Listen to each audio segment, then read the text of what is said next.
우리가 사는 이 지구에는 200여 개가 넘는 국가들이 있습니다.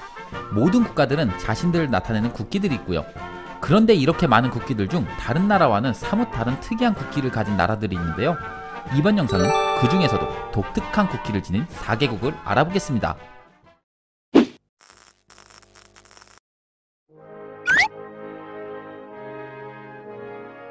우리나라의 태극기, 미국의 성조기, 영국의 유니언잭. 서로 문양은 다르지만 대부분의 다른 나라처럼 가로가 긴 직사각형 형태를 띠고 있죠. 그런데 스위스와 바티칸은 세계에서 유일하게 1:1 비율의 정사각형 모양의 국기를 지닌 국가입니다. 먼저 스위스 국기의 특징부터 보겠습니다. 빨간색 바탕에 길이가 같은 흰색 십자가가 중앙에 그려진 국기, 바로 스위스 국기죠. 1339년 현재 스위스의 수도가 있는 베른 지역에서 벌어진 라우펜 전투에서 당시 스위스 군인들이 적과의 피하 식별을 하기 위해 자신들의 갑옷에 흰색 십자가를 그린 것에서 처음 이 모양이 생겼다는 것과 스위스의 26개 칸톤, 즉 자치권을 가진 주 중 슈이츠 칸톤의 기에서 지금의 스위스 국기가 유래했다는 것이 정설로 받아들여지고 있습니다.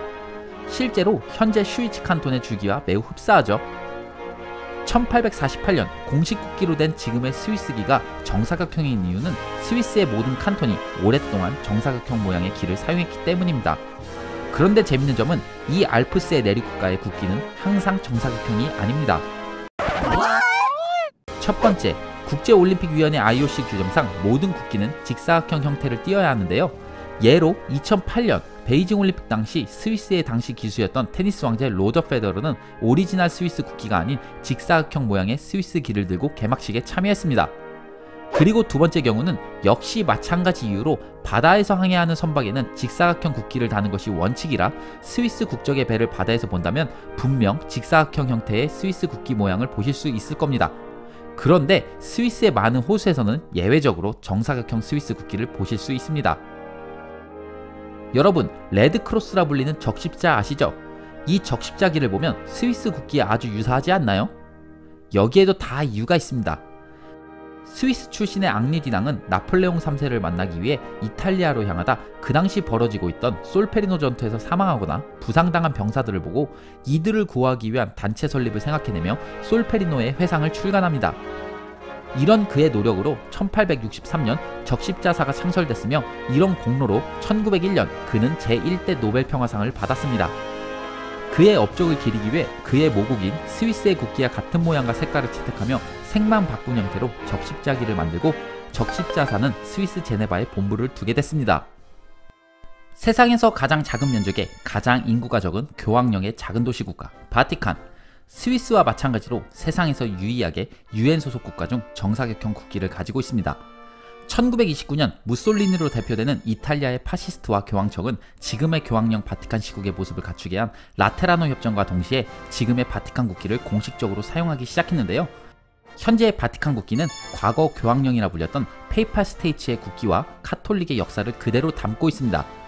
1803년부터 1825년까지 직사각형 모양인 흰색 바탕의 중앙에 바티칸 문장이 그려진 국기를 사용했습니다. 여기서 잠시 바티칸의 문장을 살펴보면 윗부분에는 역대 교황들이 착용했었던 교황관이라 불리는 3층으로 이루어진 3층관이 그려져 있습니다. 그리고 밑에는 금색과 은색의 열쇠가 그려져 있는데 이것은 예수의 12사도 중 첫 번째 사도이자 최초의 교황이었던 베드로가 예수로부터 받은 천국의 열쇠를 상징합니다. 금색은 영적인 힘을, 은색은 세속적인 힘을 의미한다고 하는데요. 두 열쇠를 묶고 있는 빨간 끈은 이 두 힘을 모두 가진 강력함을 뜻합니다. 이 열쇠는 카톨릭 문화에서 매우 중요한데 현재 바티칸의 성 베드로 광장의 구조 또한 이 열쇠 모양으로 이루어진 것을 알 수 있죠. 사실 아주 옛날부터 이 흰색 바탕에 바티칸 문장이 그려진 국기가 사용되기 전까지 교황령은 이처럼 빨간색과 노란색의 표식을 주로 사용했는데 당시 나폴레옹 군대가 빨간색 표식의 모장인 코케이드를 달고 있었기에 기존의 바티칸을 대표하는 색인 빨간과 노랑에서 빨간색을 흰색으로 바꾸며 1825년부터 1870년까지 현재의 모습과 거의 흡사한 형태의 국기로 바꿉니다. 1849년 아주 잠시 제2로마공화국에 흡수되며 이탈리아 국기와 비슷한 기를 채택한 적도 있긴 했습니다. 1862년부터 1870년까지 정사각형의 노란색과 흰색으로 나누어진 형태의 교황령 군대 국기가 만들어지기도 했는데 이 정사각형 모양을 차용한 것이 지금의 바티칸 국기입니다. 이 모든 것들이 합쳐져 위에서 말한 라테라노 협약이 체결된 1929년 6월 7일 우리가 알고 있는 지금의 바티칸 국기가 만들어졌습니다.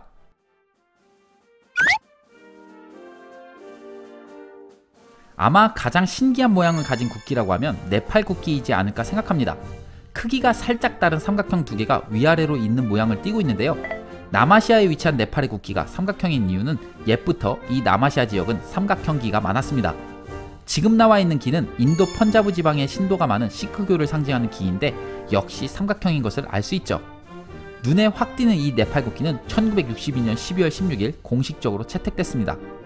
두 삼각형은 네팔의 주종교인 힌두교와 불교를 의미합니다.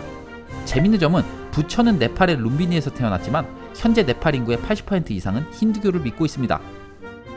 국기의 색깔을 보면 짙은 빨강색인 크림슨색인데 네팔인의 용맹성과 네팔 국화인 로도덴드론의 색깔을 나타내고 삼각형 테두리의 파란색은 평화와 화합을 상징한다고 합니다.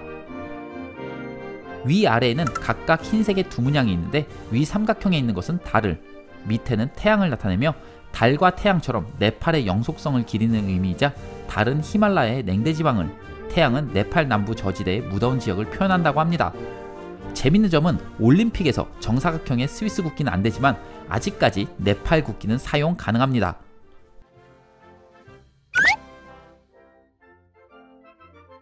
이번엔 남미에 위치한 내륙국가 파라과이입니다. 앞과 뒤의 국기가 다른 특이한 국기를 가지고 있는데요.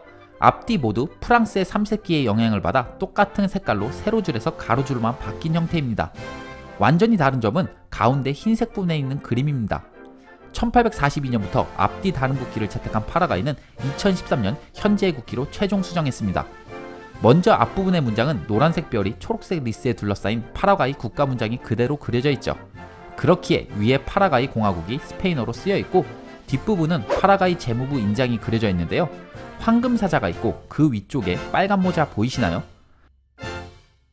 스머프가 쓰고 있는 모자와 같은 일명 프리지안 모자로 로마 시대 소아시아에 있던 프리지안 사람들이 노예 생활을 청산하며 이 모자를 썼기에 그 당시부터 자유와 해방을 뜻하는 표식으로 자주 사용합니다. 역시 스페인으로부터 독립한 니카라과와 엘살바도르 국기에서도 영국과의 독립전쟁으로 1775년 창설된 미 육군의 문장에서도 이 프리지안 모자를 볼 수 있죠. 파라과이의 프리지안 모자 위에는 스페인어로 평화와 정의라고 쓰여 있습니다.